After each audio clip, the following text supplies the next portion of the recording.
Hello বন্ধুরা, তোমরা সবাই কেমন আছো? আশা করছি তোমরা সবাই খুব ভালো আছো। আমার মায়ের আশীর্বাদে তোমাদের প্রত্যেকের ভালোবাসা, আমরাও খুব ভালো আছি। তো তুতানের পরীক্ষা শেষ হয়ে গেছে, তো আমরা ঘুরতে যাচ্ছি। তো আমি কখনো কোনোদিন মায়াপুর নবদ্বীপ যাইনি। তো বাবা মা বললো চল সবাই মিলে মায়াপুর নবদ্বীপ ঘুরে আসি। সেইভাবে আমরা বেরিয়ে পড়েছি নবদ্বীপ মায়াপুরের উদ্দেশ্যে। এই দেখো আমরা পাড়াপাড়ি নৌকা তো বলে না, এটাকে কি বলে তোমরা প্লিজ কমেন্টে জানিও, আমি ভুলে গেছি। মা বললো নামটা, তো যাই হোক নৌকার মতনই কিছু একটা, আমি যা জানি সেটাই তোমাদের বলে দিলাম। তো ভ্যাসেল মনে পড়েছে, হ্যালো গাইস, আমরা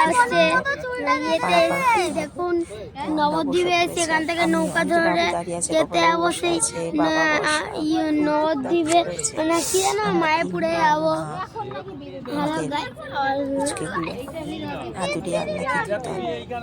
সবাই বসে রয়েছি আর ভাবলাম একটু ছোট্ট একটা ভিডিও করি। ভিডিওটা করলাম। আমরা কিন্তু মায়াপুর গিয়েছিলাম গত শনিবার। তো আমার শরীরটা ঠিক ভালো না ওখান থেকে আসার পর থেকে, তাই আমি আর ভিডিওটা তোমাদের দিতে পারিনি। আর একটু কাজের চাপও আছে, ঢোঙার চাপ আছে, তাই ভিডিওটা দিতে পারিনি। তো এই ভিডিও তো করে আর আমার রোজগার হয় না, ফেসবুক আমাকে রোজগার দেয় না, আমার রোজগার দেয় আমার ঠোঙাটা, ইনকাম হয় ঠোঙা করে। তো যাই হোক, সেই জন্যে ফোন আর সেভাবে এখন হাতে নেওয়া হয় না, আর ভিডিও করা হয় না, ভালো লাগে না আর সেইভাবে ভিডিও করতে। তো যাই হোক, নেটটা রয়েছে 1.5 GB নেট, নষ্ট করব ভাবলাম আজকে তোমাদের এই ভিডিওটা দিই।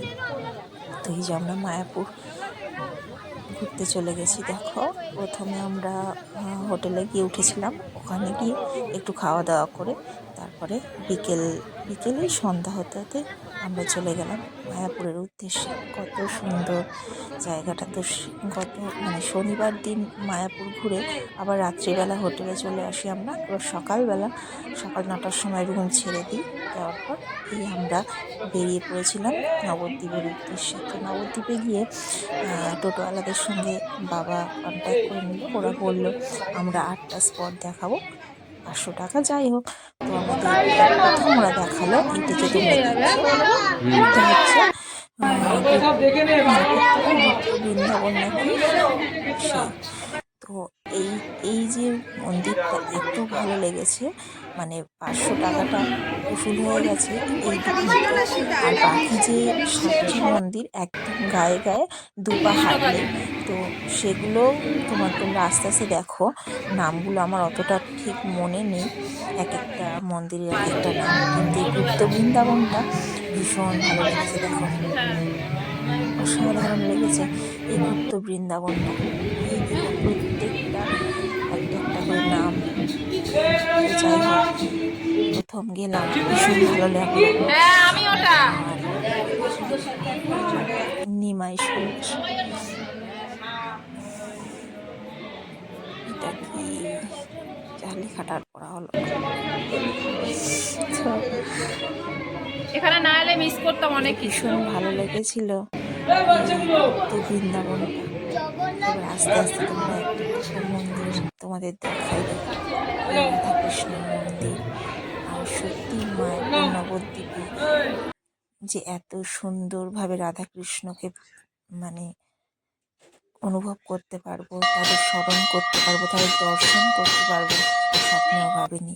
তো যাই হোক, আমার ভীষণ আশা ছিল এই একটা মন্দির এইভাবে 8টা মন্দির ওরা আমাদের দেখিয়ে কমপ্লিট করেছিল। আর ওদের সঙ্গে কথা হয়েছিল আমাদের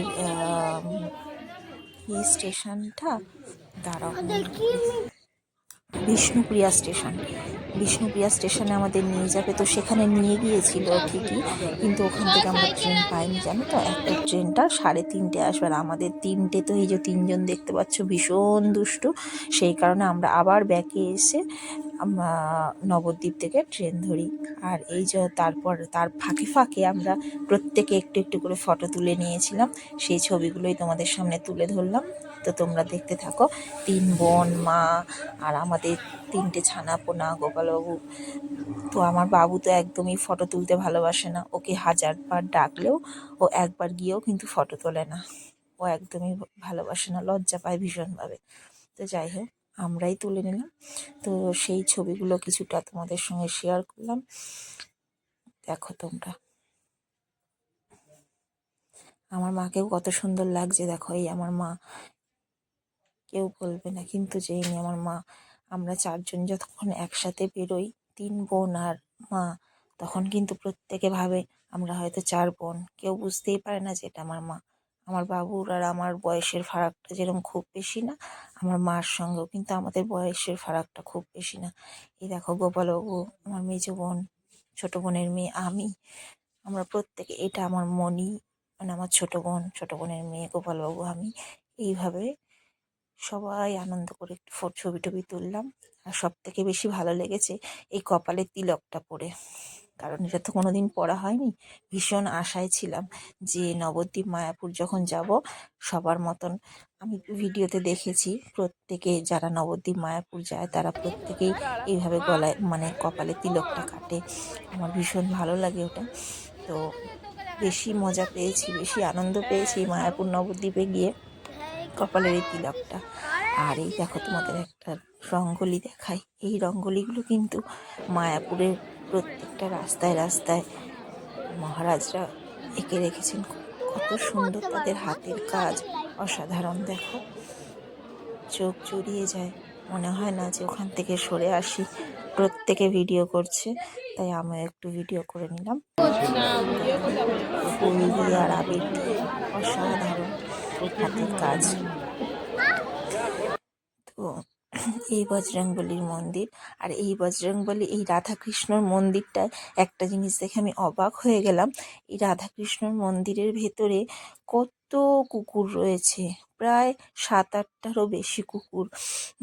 কেউ মানে রাধাকৃষ্ণর পায়ের চরণের সামনে বসে রয়েছে, কেউ ছাদে উঠে বসে রয়েছে। এত ভালো লাগছে দেখে। এটাই সব থেকে বড় কথা, প্রমাণ হয়ে যায় যে ভগবানের কাছে সবাই সমান। মানুষ, জীবজন্তু, পশু পাখি সবাই সমান। ভগবানকে ডাকার জন্য নির্দিষ্ট কোনো জাতি প্রজাতির দরকার হয় না।